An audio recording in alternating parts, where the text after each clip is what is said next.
Hey everybody, what is going on? Hexlex here. Got another Master Duel video for you all. So it is time for our Season 21 post-banlist tier list. I've actually been really eager to get started on this video because I've been doing a lot of thinking lately about how exactly the new meta is going to shape up and what are going to be the best decks going into the new meta. And it's not apparently obvious, and I'm really excited about that. I tend to think that some of the best metas that we get are the ones where going into it, there doesn't seem to be one clear strongest deck. This is definitely one of the formats where I can see the lines between tiers 1, 2, and 3 being a bit more blurred, or at least closer together than they have been in the past, particularly with Tearlaments being fairly dominant, not even just in the past when it had like a 40% representation rate, but even recently when it's got closer to like 30% is obviously still a fair bit. So we're going to be talking about that. First, before we go into it, I want to address two things real quick. One, and this is kind of the caveat I've been having to give more and more often lately at the beginning of tier list videos, but tier lists, by the nature of what they are entirely subjective. So you are definitely free to disagree with my placements. I just ask that you don't be a jerk about it. just don't leave mean comments. That's all I ask. But you know, if you do disagree, I definitely want to hear from you in the comment section, especially for this tier list, because you know, I do think that we are going to be getting, again, just a format that is not readily obvious what is going to be the best deck, or if there even is going to be one best deck. The other caveat I want to throw in is kind of specific to this tier list. As you're looking at the images here, where we're going to be ranking all these different decks, you might notice that one of the leaked decks, Pearly, is not among them, even though it is expected to be a deck that will fall definitely well within the tiers here. The reason I'm not including it is because it's not in Master Duel just yet, and it won't be for the first week of the season, and I don't have any personal experience playing with or against the deck just yet, so I don't feel really comfortable rating it as a result of that. Also, Master Duel's like format and meta is like, in terms of both card pool and banlist, are like a lot different than both the TCG and OCG. And while I do expect that Pearly will be a good deck, it's still hard to say exactly how it will interact with the rest of the meta. If I had to hazard a guess right now, Pearly is going to be at least tier 3, probably tier 2, if I had to guess. But again, that's just based on the overall strength of the cards as I read them, and how I know, or rather how well they did in the TCG and OCG. So again, before we get into this tier list, let me also explain the tiers a little bit here. So tier 1, obviously this is going to be like the best of the best, you know, the decks that are expected to do well in the format. Tier 2 tends to be the decks that are just a little bit behind. You'll still consistently see these in, you know, a lot of top 8s or like top 4s or whatever, like top cuts of decks, tournaments rather, in general. And also a lot still on, like, you know, upper ranked ladder like Master and Upper Diamond and all that fun stuff. I think tier 3 and Rogue is where people tend to get the most confused, and I've pointed this out before, and I'll definitely specify here too. A Rogue deck is not a bad deck. Rogue decks are not bad. Rogue decks are absolutely capable of hitting Master 1 with the right pilot, and Master 5 with, I think, even somebody who has just a general good understanding of the deck. A lot of people think that Rogue equals bad, so a lot of people think that me putting a deck here is me calling that deck bad. That's not true. We have 40 decks here. They're all good. You could hit Master 1 with any one of these decks. But some of them are better than others, and just because a deck is, you know, slightly worse than others does not mean it is a bad deck. So now that we've covered all that, let's talk about these decks specifically here. I'm going to start right at the top with Adamancipator. Adamancipator is funny. I've been putting it in Rogue lately, and a lot of people kind of disagree with that. I think it's like at least tier 3, but like the deck doesn't really do a whole lot of anything. Like I haven't seen it in tournaments or ladder, even with Black Dragon. Without, it's an easy Rogue, and it's gonna plummet. Like the deck is not unplayable by any means, and I do think that post Black Dragon ban, you could still theoretically experience a lot of success with a deck like this, but it would take a large retooling of the combo lines and just the understanding of how the deck works. I would have called Adamancipator upper Rogue, maybe lower tier 3, but upper Rogue. I think it's going to be lower Rogue moving forward. All right, Branded Despia is a pretty interesting interesting one. This is a deck that is losing a pretty significant card, a copy of Branded Fusion. In spite of that, I don't expect that the deck is going to see a whole lot of decrease in terms of its power level. It might see less play, it almost assuredly will, but I don't think that Branded is like much worse off than it was before. I think the biggest change that happens moving forward is that you occasionally open with Branded Fusion less often, and I don't think that's going to majorly impact the deck's placement or power level. I think it's going to remain a tier 2 deck moving forward. I think that Branded Despia is going to more or less be in roughly the same spot it's in now, just in terms of where it's at in the meta relative to, like, you know, other decks and such. So Punk is a deck that I placed in tier 3, I think, last time, and that might have been a little bit biased. There was at least one person who said that. I'm like, I don't like 100% disagree with you. The deck does tend to see a fairly consistent amount of tournament success, and with the Kashtira archetype, it does actually get a nice little engine boost as far as that goes. I think it might have been a tiny bit of a stretch to call Punk tier 3 before. It probably was upper rogue, but I think it is going to be tier 3 moving forward. Punk and all of its variants will be. It's a solid synchro deck. It doesn't lose out on anything for the ban list, and it's already well poised in the meta, and some of its tougher matchups got a little bit weaker, namely Tearlaments. So yeah, I think Punk is pretty well poised again here in the new meta. I think it will be tier 3. So Marinesis is a deck that does not really suffer anything from the ban list as far as losses go, and I think that it is honestly probably still just going to be in about the same spot. I will say this much.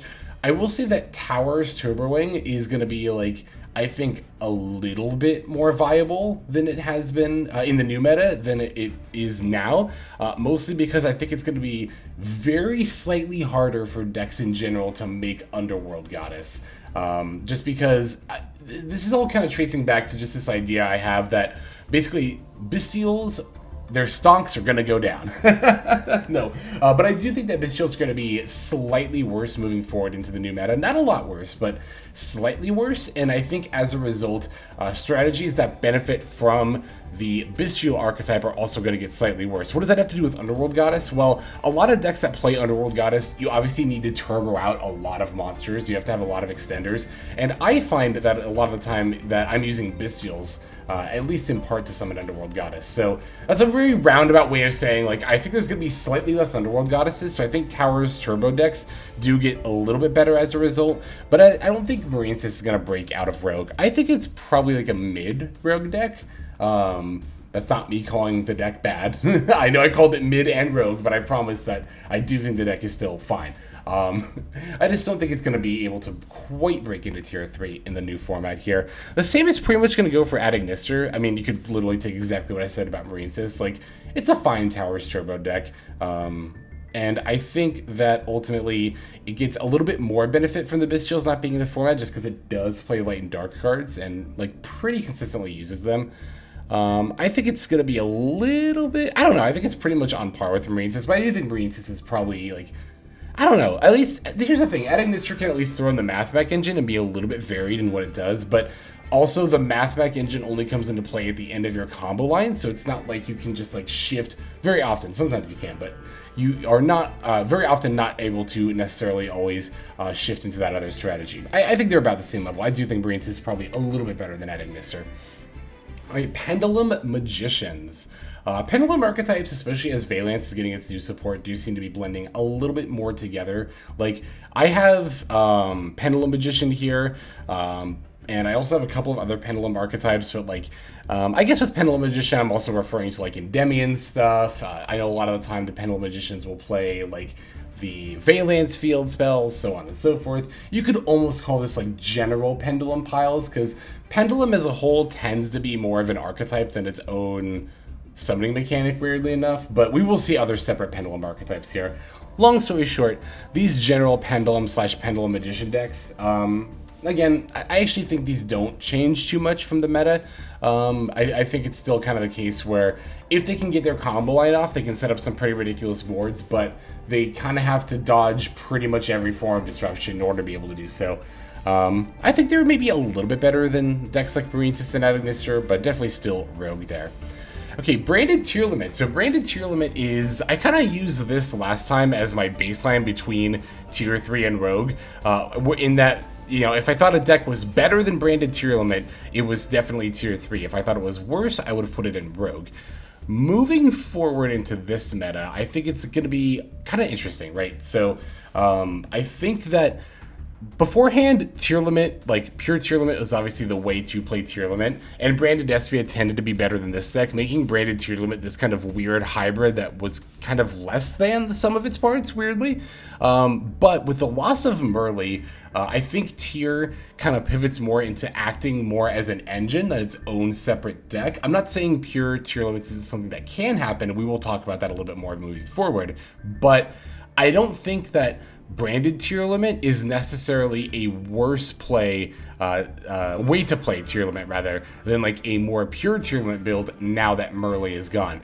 I think that Branded Tearlament will continue to be Tier 3, but I think its position has definitely moved up a little bit from where it was before. Not necessarily, again, because this particular deck got better, but I think that this is a slightly better way to play Tearlament moving forward than it is now. I don't know if it's going to be the de facto like go-to Tearlament deck. I think there will be better Tearlament decks, but I think that this will not necessarily be as bad of an option. Not that it was a bad option before, but it won't necessarily be as inferior of an option, I guess is the word I was looking for, than it was before.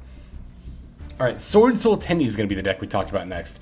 This one's pretty interesting to me, actually. I'm going to say that about a lot of different decks, because I think there's a lot of interesting changes happening here. But Sword Soul Tenyi in particular, I could easily see this being Tier 1. I'm just going to go ahead and talk. I'm going to place it and then talk about the placement. I'm going to put it at the top of Tier 2, but I could see myself being wrong, and I can actually see a world where Sword Soul creeps back up into Tier 1. Not just because it has lost the least out of all of these decks, but it also kind of stands to gain quite a bit from some of the other decks that are potentially going to be Tier 1. I'm going to mainly be talking about Dragon Links, but there are a few other decks that I could see making their way up there as well. But these longer form combo decks like Dragon Link that are pretty well poised moving into the new meta, Sword Soul has the ability to play a lot of counters to those.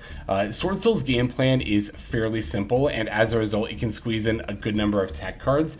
Combined with the fact that Sword Soul was already a good deck, combined with the fact that Sword Soul did not suffer any major losses from this ban list, combined with the fact, kind of factoring into that as a side shoot of that Protos, Archnemesis Protos is still legal and still an extremely good card, particularly, again, against decks like Dragon Link. And just in general, honestly, the ability to, like going second, especially the ability to call a variety of attributes and hit a variety of decks as a result is fairly powerful. It allows you to kind of lock in a win even if you can't necessarily win that turn. That's how I've often used Protos when going second playing Sword Soul. But I'm going to put Sword Soul Tenyi at the top of Tier 2, but I can actually see a world where, much like Branded Tearlament was kind of like my divider between Tier 3 and Rogue moving forward, I can see a world where this is kind of like the gatekeeper between Tiers 2 and 1. Like, you kind of have to pass the Sword Soul test, right?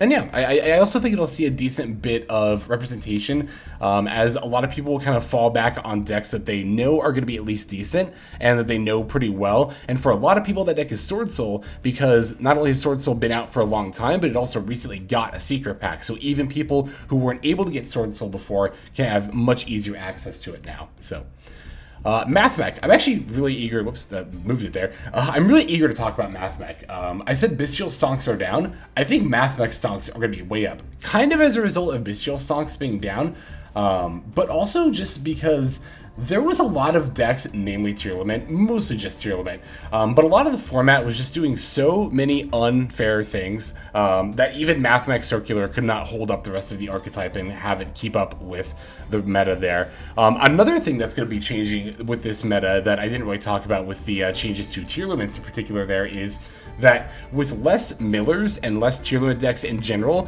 we're going to be seeing a lot less of the shufflers, a lot less Mudora and Keldo as well. And as a result result of that, decks that were hampered very much by the shufflers are also going to get better. Graveyard strategies in general, I think, become a little bit easier to do in the upcoming meta because, again, less shufflers, and we're going to see a little bit less Bystials. Again, I don't think Bystials are going to drop off super hard, mostly because I think Dragon Link is still going to be a thing, but I think we are going to see less Bystials overall in the meta. As a result, yeah, I think Mathmech stocks go way up. I would honestly, here's the thing, if I thought as many people were onto the idea of Mathmech as I am, and I'm not saying I'm 100% right, but I just think people are going to underestimate this deck. I could see Mathmech being tier 2 moving forward. I'm going to put it at the top of tier 3 because I think tier 3 is more likely of where it will end up, but I see a world where Mathmech can actually rise back up. I think, again, this deck is going to be a little bit underrated moving forward, and we'll have to see how the meta progresses, but I can see a world where, like, the deck's not even that bad right now, honestly. Like, you know, a lot of people, I'm a little guilty of this myself, have kind of acted as though Bystials have single-handedly killed off Mathmech. It really was a combination of Bystials and the Shufflers, and even with those both being in the meta, I've been doing a little bit of testing with Mathmech and Master 1, where I can very much assure you that people are getting their last 2 Raws with Tearlaments, and even playing against all these tier decks, I'm still doing pretty decently. So, like, I think Mathmech is better, a little bit better, not a lot, a little better now than a lot of people think it is, and I think it's going to be a lot better in the new meta than a lot of people will think it is. So, all right, let's talk about Thunder Dragons next. Thunder Dragons, I don't know. They don't really, the Bystial clause doesn't really apply here, even though Thunder Dragons are a very light and dark based deck, because the Thunder Dragons actually want to get banished, and that's the main reason why Bystials are good in the deck, is because they banish the Thunder Dragon monster. So I think that's less of a factor here. I could definitely see a world where, like, Thunder Dragons incorporate more Tearlaments, so I guess it'd be more appropriate to say that Tearlaments kind of incorporate more Thunder Dragons. I just think that moving forward, Tearlaments are going to be looking for more engine, like out of archetype engines to help supplement the loss of Merle, which not only just comes with the loss of a fuser name, but comes with the loss of a lot of plays, as we've discussed as well, right? The Mill 8 Feel Great play is no longer a thing. You can't Sprite Sprint for a guaranteed fusion. You can't Sprite Elf to do mills on your opponent's turn. There are just a lot of factors at play here with the loss of Merle in Tearlaments. But going back to Thunder Dragons, definitely an upper rogue deck is what I would consider this now. Definitely above, like, Pendulum decks. And I think it'll stay there, honestly. I think overall there are some things that get a little bit better for it, but not enough to push it into tier 3 there. Dinosaurs, I will say I don't really know much about this deck at all. So I can't speak very astutely about it. So I don't really foresee it changing as far as its position in the meta. And as far as where it's at in the meta right now, I think it's fairly comparable to stuff like Marine Systematic Nisser in terms of power level, but maybe a little bit worse. So I'm just going to keep it in Rogue. This is where I've literally always placed Dinos, and I think even people who play Dinosaurs know that, like, the deck is Rogue. But again, Rogue does not equal bad. Rogue just equals, like, again, Rogue decks equal competent pilot can get to master, expert pilot can get to master 1. That's how I feel about Rogue decks. So, Dogmatica. This is a deck that I've not really placed much on the tier list before, but I think arguably should have been on the list the last time around. I don't see the deck a whole lot, but I think it's a pretty decent deck. I think especially with the addition of stuff like Albazoa, and I think Dogmatic, I don't remember what any of the cards are called, but the continuous spell that searches cards, I think that also got added recently. That's also a very good addition to the deck. So Dogmatica is definitely, like, more of a thing than it ever was in the past. I'd put it, like, right about here. Like, it's definitely better than Dino, but I think these Towers Turbo Cyber decks tend to be a little bit more, they just have more of a punch, right? Like, that's the thing about Dogmatica, is, like, it's a very consistent deck, and sometimes there are certain decks that just don't really have an out to Albazoa, but, you know, a lot of the time, Dogmatica just kind of ends up just, you know, taking a few cards out of the extra deck, and it kind of seems like even current Kashtira does what Dogmatica kind of wants to do a little bit better by banishing stuff face down. So, it's definitely not a bad deck by any means, but again, I think it's pretty firmly Rogue. Spiral. going to be staying rogue. It's kind of just, again, some of the issues that these Towers Turbo Cyber decks have is that the combo is so long. And while, yes, if you pull the combo off, you end, and Dinos actually kind of have this issue too. Yeah, if you end on the combo and you pull it off, you end on a ton of negates, but you're proccing imperms, you're proccing Ash Blossoms, you have a hard time making really any amount of plays under Max C that's not going to give your opponent at least like 5 draws. So I think, again, in a format where Max C is so prevalent, that's kind of what's holding decks like Spiral back. But I mean, to be fair, Spiral doesn't do too much in the TCG, but I don't know off the top of my head what exactly all the banlist differences are either, so it could be a factor of that. So Draco Slayer, I've run into this deck a couple of times. It's pretty much like, it feels like another very general Pendulum deck, and I think for that reason I'm gonna kind of just stick it next to like Pendulum Magicians here. I don't know, it's got a lot of like interesting lines, but the thing is too about Pendulum decks I didn't really talk about is that, like, with the existence of Kashtira now, it's already like a little bit more difficult to play Pendulum decks, but once Kashtiras get their extra support and become a lot more consistent, it becomes consistently a lot more difficult for these Pendulum decks to be able to play. So things are already not looking like the best for Pendulum decks, and I don't think they're going to be looking too much better moving forward. So Floowandereeze, poor Flo. I am not a big fan of Floowandereeze. Like, let me say this. I see a lot of people, whenever I talk about like Floowandereeze getting undeserved ban hits, a lot of people are like, good, I hate this deck. I hate Flo too. I can't stand playing against Flo. There's nothing more annoying than a Flo board that has, like, to me, personally, there's nothing more annoying than a Flo board that has like resolve. It's like, not only do you have to jump through all these hoops to play through M-Pen, but they also at any given moment can just flip Dreaming Town and start rising your board. And it's like, ah! That said, I don't think that Flo has deserved all of the hits that it's gotten. And while Extravagance does seem to be a hit more aimed towards Labyrinth, and really the loss of one Extravagance is not any significant loss at all, but it's just kind of funny that, like, oh boy, Flu has another card in its deck that it's going to drop because of the latest ban list. It's like 8, like, not even exaggeration, like 8 ban lists in a row now. I think Flu is currently tier 3. I think it's going to remain tier 3. I don't really think that it needs to get hit anymore.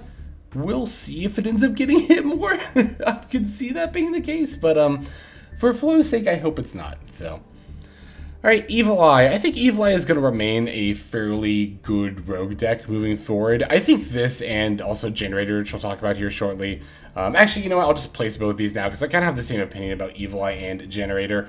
Mostly because I don't know a whole lot about these decks. But I think that their new support does do a bit more for each of these corresponding decks than just give them new support hype.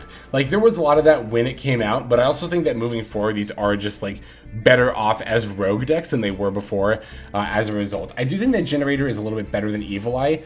Evil Eye, I just don't have as much experience with or against, so I'm a little more tempted to place it, I think somewhere in the neighborhood of Dogmatica, but Generator, I think, is maybe a little bit closer to like up here where Draco Slayer and just Pendulum stuff in general is at. I'll put it a little bit below it, but yeah, I think that they're both fine decks, and again, I think that the new support that they got recently isn't just like new support hype. I think it does genuinely elevate them into like, you know, mid to upper level rogue strategies.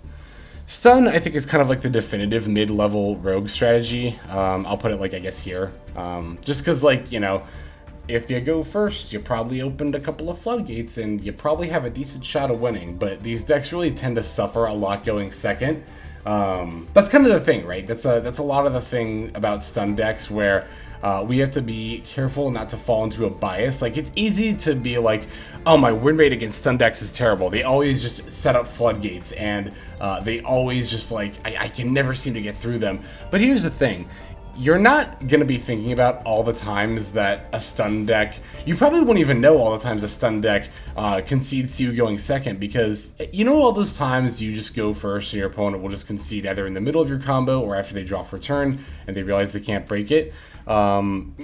If you check the decks, which I actually encourage people to be doing that, even if a deck auto just concedes to you, I would check what your opponent is playing. It might give you a little bit of validation. I find that it's not uncommon when that happens for it to be be a deck kind of like Stun, where they just needed to go first to be able to set up really much of anything to stop me, and because they didn't, they don't have much of a game plan. So yeah, that's just kind of my thoughts of Stun in general. Stun to me, again, is kind of like the de facto mid, maybe mid to even lower. I'll leave it here. I'll leave it here at like kind of mid-ish rogue. So Blackwing. Blackwing is a pretty interesting rogue deck.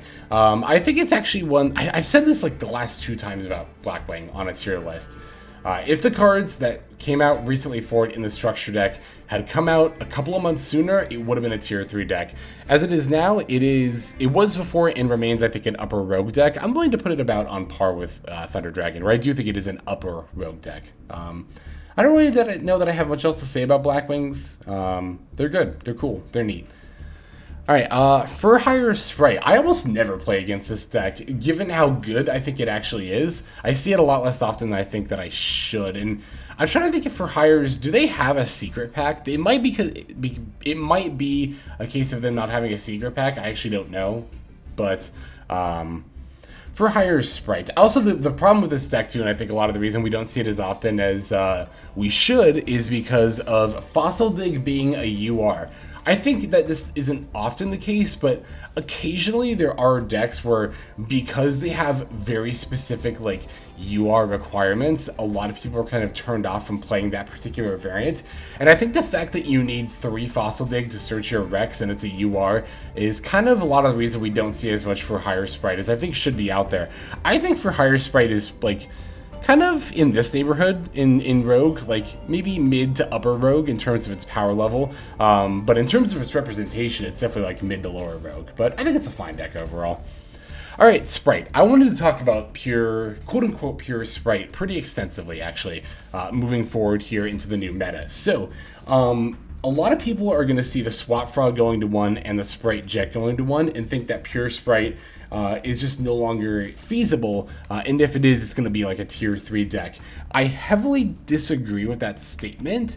I don't know about heavily. I at least somewhat disagree with that statement.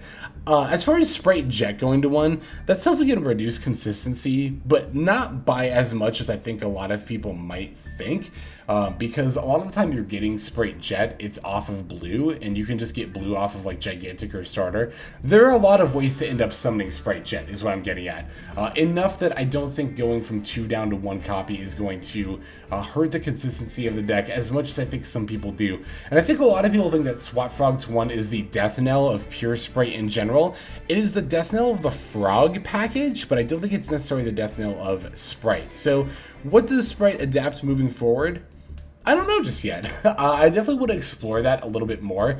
I'm not sure whether we actually adopt another level 2 engine into pure Sprite, kind of similar to the Nimbles. One of the things that made Swap Frog so good, actually, that I don't see a lot of people talking about, is that Swap Frog actually provided you another body besides Sprite Blue that was really good to summon off of Gigantic, which was important in case you started your plays with like Blue or Starter or something, right?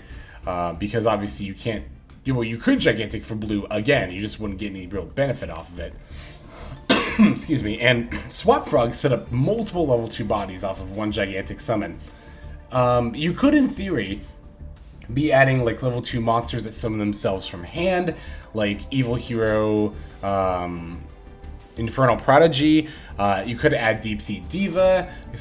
Does put multiple level 2 monsters on the board and can potentially add the Synchro option, but I don't think either of those cards are good at all to summon off of Gigantic, which makes them a little bit more iffy in my opinion as level 2 engines. I've seen people trying out Hero Kid, but the Hero Kid kind of has the opposite problem, right? Where it's really good to summon off of Gigantic, because then you get multiple level 2 bodies all at once.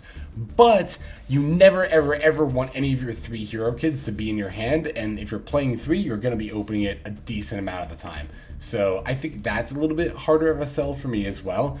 There is also the option of just adding in engines that don't even have level 2s, like the Adventure engine has been pretty popularly used with Sprite in the TCG, and I can see a world where Master Duel decks end up adopting it. So This is all a roundabout way of me saying I don't know exactly what pure Sprite is going to look like, but I'm confident enough in the Sprite engine that I think it's going to be a tier 1 deck moving forward. I don't think it's going to be definitively the strongest deck, but I do think it is actually going to still be better than Branded Despia and Sword Soul Tenyi, even with the losses that it's taking.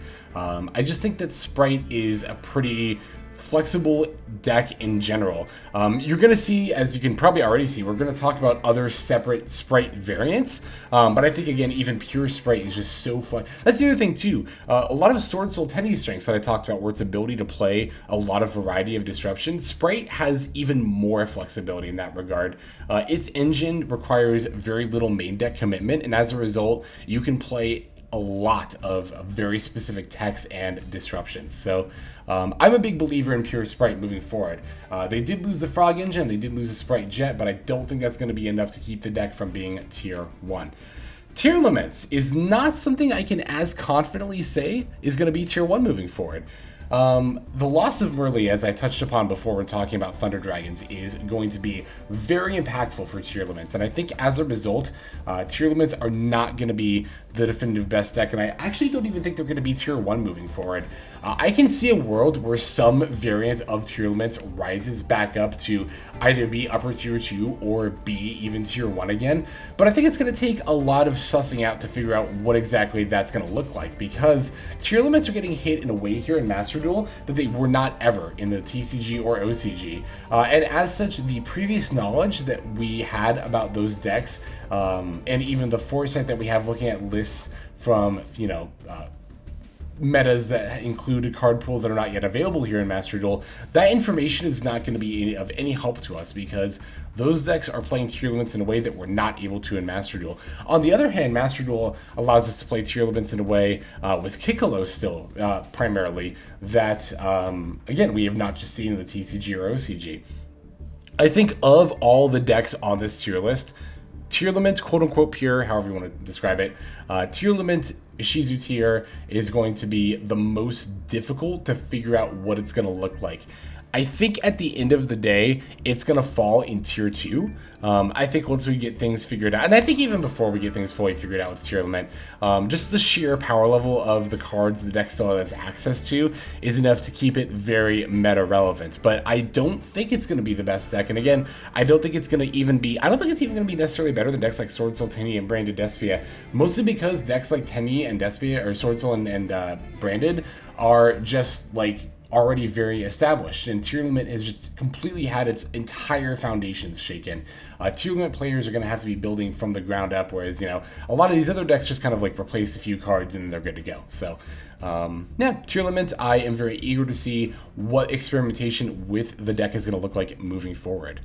Labyrinth. So Labyrinth, I actually don't remember at all where I placed Labyrinth on the last tier list. It was probably tier 3.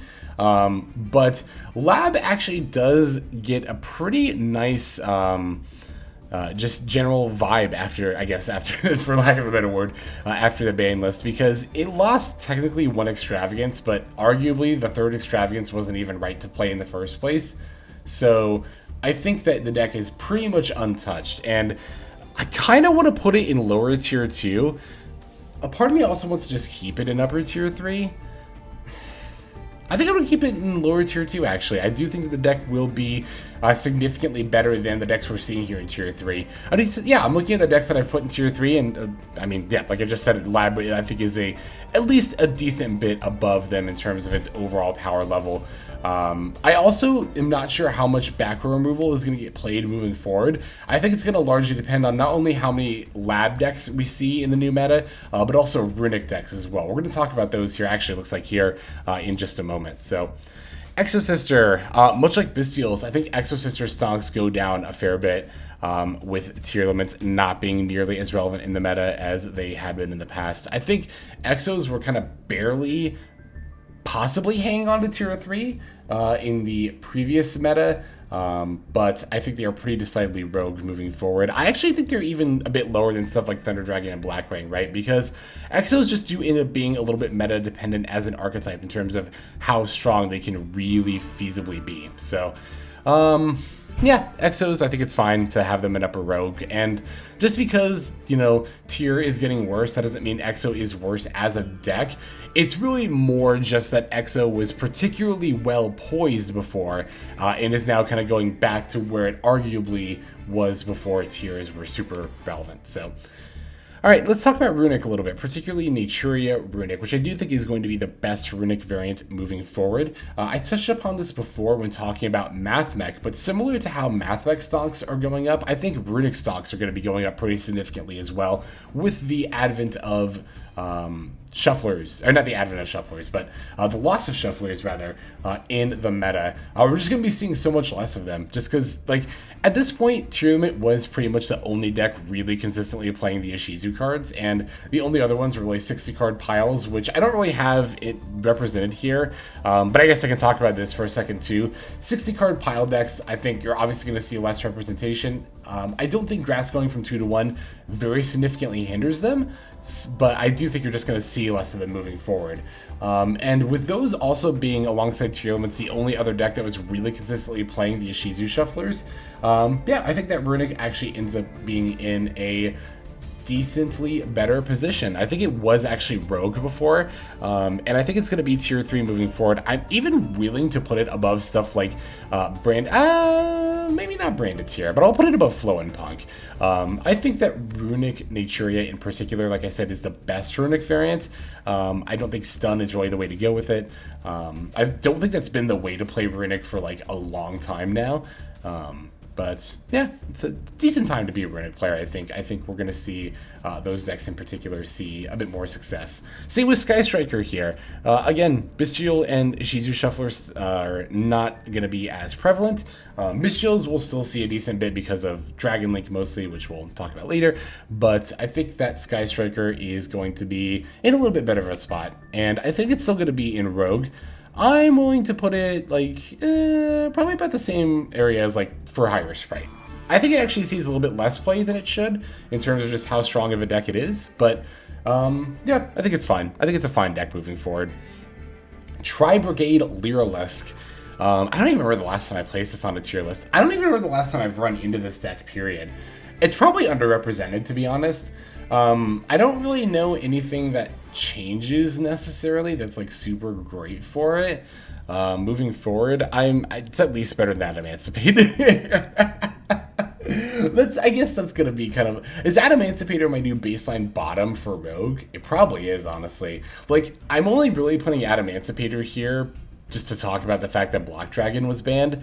I think moving forward, we're just not gonna be seeing Adamantipator do anything, to be totally honest.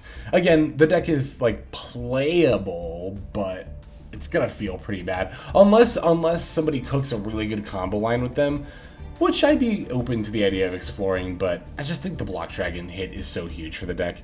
But yeah, Tri-Brigade Lyralisque, it'll at least be better than Adamantipator. Rika Sun Avalon. Okay, so of all the decks that I don't have that much experience playing with or against, I think Rika Sun Avalon is the one where I am definitely most lacking. I think this deck is pretty good, and I think there are a lot of people who would argue that the deck is going to be tier 2. I would put it more in tier 3, but I'm going to put it pretty high up in tier 3. I'm pretty up on how good Rika Sun Avalon is. It is kind of one of those longer form combo decks that tends to be a little bit more susceptible to disruption as a result. But I think it's still a fine deck, and I think its main strength comes from the fact that you only need, like, it's all one card combos. Like, yes, the deck is vulnerable to a lot of disruption, but because your combo is only a one card combo, you can actually play through that disruption a little bit more easily than some of these other long form combo decks. So yeah, Rika Sun Avalon, I think it's a pretty good time to be a Rika Sun Avalon player. All right, Kashtira. So I think Kashtira is going to be my new baseline between tier 3 and Rogue, and I'm going to put Kashtira at the bottom of tier 3. I think that this deck in its current iteration, at the time that this tier list is going up, well, it's season 21, like, it's literally in the title, so you should know. But just to clarify, at this current point in time, we don't have a lot of Kashtira's more powerful support, namely Arise Heart, Kashtira Theosis, Wraithsoth, the Planet's field spell, Tearlaments, Kashtira. Oh, I didn't talk about that with Tears, but when we get Tearlaments Kashtira, the monster card, Tearlaments get way better. The loss of Merly isn't fully compensated for because obviously we still have less fusers, but you can, instead of milling 8 feel great. Wait, how many does Kashtira Tearlaments mill when it's summoned? Is it 2? Or is it 2 when it gets milled? I think you could still mill 8 feel great because I think it's mill 3 when it's summoned and then mill 2 when it's milled. But if I'm wrong about that, then instead of feeling great milling 8, you're just I don't know. You're in 7. You're in heaven milling 7. There you go. But anyway, just wanted to quickly point that out, that when Tearlaments Kashtira comes out, Tearlaments as a deck gets more consistent and better as a result. But anyway, Kashtira in its current iteration is like kind of consistent. It like kind of gets there sometimes. Enough of the time, I think, to barely be tier 3. Again, this to me is the line between tier 3 and Rogue, is Kashtira in their current iterations. In its current iteration, rather. So, and with that line in mind, thinking about Runic Sprite, I do think that this variant is going to be a little bit worse than Runic Naturia. Well, I say a little bit, but I think it's actually enough that we're going to put it here in Rogue. But I'm going to put it like, I'll put it at the top of Rogue, I think, if I can move this. There we go. I'll put Runic Sprite at the top of Rogue. I think that this variant is only, like, it's not, like, super worse than like, Naturia Runic. I just think that Naturia Runic has the ability to, it's a little bit more focused in, like, locking down what the opponent can do, not just with the Runic cards, but, like, with Nat Beast and Barkion and so on and so forth. And also the engine is a little bit more consistent just because, again, Sprite did lose a copy of Jet. So the Sprite variants as a whole, I think, get, like, very slightly worse moving forward into the new meta. But again, I just think it's a matter. I think this is less that Runic Sprite is not as good, but just that Runic Naturia, I think, is the better Runic deck between the two. And I also think that there are better Sprite variants than Runic Sprite as well. We'll talk about that here in a moment. But Scareclaw. Scareclaw actually gets a pretty decent boost from Kashtira. Like, you can actually kind of blend the two engines together. As more of these Vysis archetypes come out, we're going to be seeing more of them blend together. Just because they do, a lot of them do share the common support of being able to support, you know, just cards like Vysis Starfrost. So I do think that Scareclaw is still pretty decidedly Rogue. I think it's pretty comparable to I think it's more closer to Evil Eye, actually. I think I'll put it more down here. And I think it's mostly just because I don't see it that often. But, well, you know what? Actually, no. Because I do think the Kashtira support has done quite a bit for Scareclaw. And again, I think with more Vysis Starfrost cards in general coming out, Scareclaw is like a little bit better poised. I think more as an engine than a standalone deck, but Kashtira Scareclaw is a thing. I will definitely acknowledge that. Trap Tricks. Trap Tricks are a deck that I am definitely willing to put in upper Rogue. I think right about there, yeah. Maybe a little bit better than Thunder Dragon. Maybe even better than Runic. Maybe I'm putting it at the top of Rogue. I think that's actually fine. I do think, yeah, Trap Tricks is one of those decks that is constantly on the cusp of being tier 3, but just doesn't quite make the cut. Particularly with Lab being around, it's like, you know, if I'm looking to play a Trap deck, I'm probably just going to play Labyrinth, just because it's a little bit more powerful than Trap Tricks, so does kind of like lose the comparison case, in my personal opinion. But yeah, I think Trap Tricks is fine as a deck. Upper Rogue is a pretty good place for it to be. Dragon Link. Ooh, Dragon Link. This is the big one. I think that moving forward, this is probably going to be just the best deck of the new meta, but I don't think it's going to be like where Tearlaments is now as far as like how much better than all these other decks it actually ends up being. I think a couple of things kind of hold Dragon Link back from being quite as dominant as tier 1 decks we've seen. Tearlaments. I'm just gonna say Tearlaments.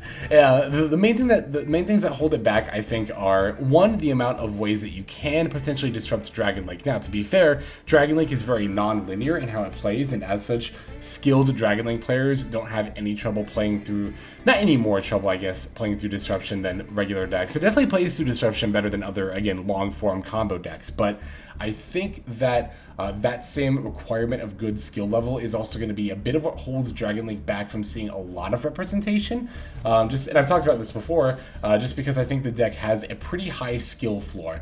It's going to take a lot to necessarily pilot the deck at an expert level. I don't know why I struggled to think of that word, but I don't think you necessarily need to pilot it at an expert level to see a lot of success with it. But again, to even pilot it at a baseline level, like, I don't even necessarily feel comfortable with my own ability to pilot Dragon Link at even a baseline level right now. So I'm definitely going to be getting a lot more practice in with this deck, and I highly advise that anyone looking to pivot into this deck in the new meta does the same. Salamangreats, I don't think are any more better off now than they were before. I'm just going to put them, yeah, I think Hero's fine. Definitely lower Rogue. Fine deck. But at the end of the day, it's Update Jammer Access Code Turbo, which I think other decks on this tier list, like Ignister and such, do better. Heroes are kind of like Exos in that as tier gets worse, heroes kind of tend to get worse. I think heroes tend to stand a little bit more on their own than stuff like Exo. I think they're kind of comparable to Blackwing in that they're kind of a fan favorite, right? And also that they're a pretty good combo deck in their own right. Heroes are a pretty good investment. Like, yeah, they cost a lot of UR, but if you actually went out of your way to build heroes like at the very beginning of Master Duel over a year and a half ago, I mean, you got a pretty good investment, because this is literally, I think, where I've put heroes on like every single tier list if I don't put it in tier 3. So, yeah, heroes, good. I think will continue to be good moving forward. Madolche, I think, is pretty comparable to stuff like Dino, Spiral, Salamangreat, Dogmatica, where it's a fine deck. I think it's a little bit worse than these two. It's a fine deck, though, and it does what it does very well. It's just that what it does is probably, like, you know, Rogue tier level. Pretty firmly Rogue. Again, could definitely still experience a lot of success with it. It would just take a very dedicated pilot. Alright, let's talk about a couple of Sprite variants now. Tri-Brigade Sprite. I think that moving forward, if you're not playing Pure Sprite, you're going to want to be playing Tri-Sprite. And I do think with Pure Sprite in a bit more of an uncertain position, that a lot of people are going to be turning to Tri-Brigade Sprite. I think it's the second best variant. I do think that a more focused, pure, quote-unquote, Sprite deck, I guess, is going to be more prominent in the new meta. But I do think that Tri-Sprite, I think it's pretty comparable to, like, Branded Tier, and I think Runic Nature is better than, like, Branded Tier and Tri-Sprite, and I think Tri-Sprite is better than Branded Tier, so I'll rearrange those in that order. I think that's pretty accurate. And again, if you're not going to be experimenting with Pure Sprite and want something more certain but still want to play Sprites, I would look into Tri-Brigade Sprite. Definitely looking pretty good in the new meta here. Twin Sprite, I think, is going to continue to be like slightly weaker than Tri-Sprite and definitely weaker than Pure Sprite, but still a pretty good option. I think it's pretty comparable, honestly, to like the Runic Sprite variant in terms of just its overall power level.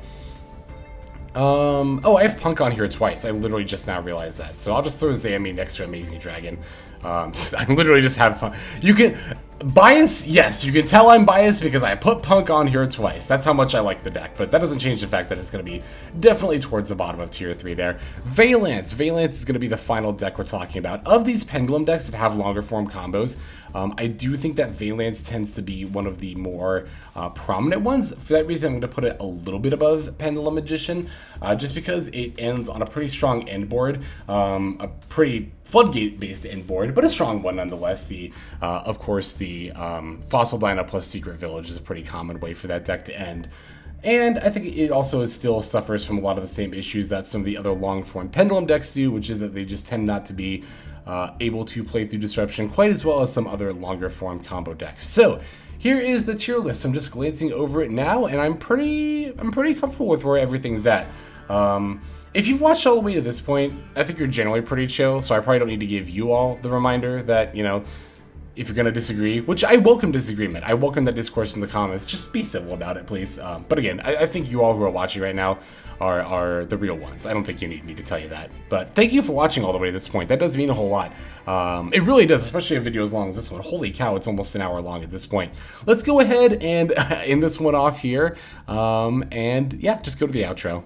Alright everybody, thank you so much for watching all the way to the very end of the video like this. That means a whole lot to me. Not just personally, but it's also a great way of supporting the channel as well. If you're interested in supporting the channel in other means, you can of course feel free to comment and or subscribe right here on YouTube. I'm always looking to the comments section. You guys leave some pretty awesome feedback as far as like constructive criticism goes when it comes to deck building, gameplay, channel content, all that stuff. So feel free to leave your opinion down there. I will be sure to take a look at that there. And then subscribing is going to be the best way to get notifications of when these videos drop. That does happen every day, by the way, so if you're looking for daily Master Duel content, you've come to the right place. And there are more places where you can get some daily Master Duel content. If you check out the description below, follow the top link over to my Patreon page. There for just $5 a month, which is as much as you pay for a booster pack. You'll find a lot more value than a pack full of filler over there. We've got some previews for content upcoming here on the channel.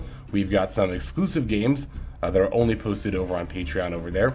We've got some Q&As, and then you can also have your name featured in this lovely credit sequence where I thank all of the people who are helping contribute over there on Patreon. It's a huge support to the channel, and it really means a lot as well. So thank you everyone who is donating that is featured here on screen. And again, you know, it's not just a pure donation, you do get some more daily Master Duel content over there just for being a part of the Patreon.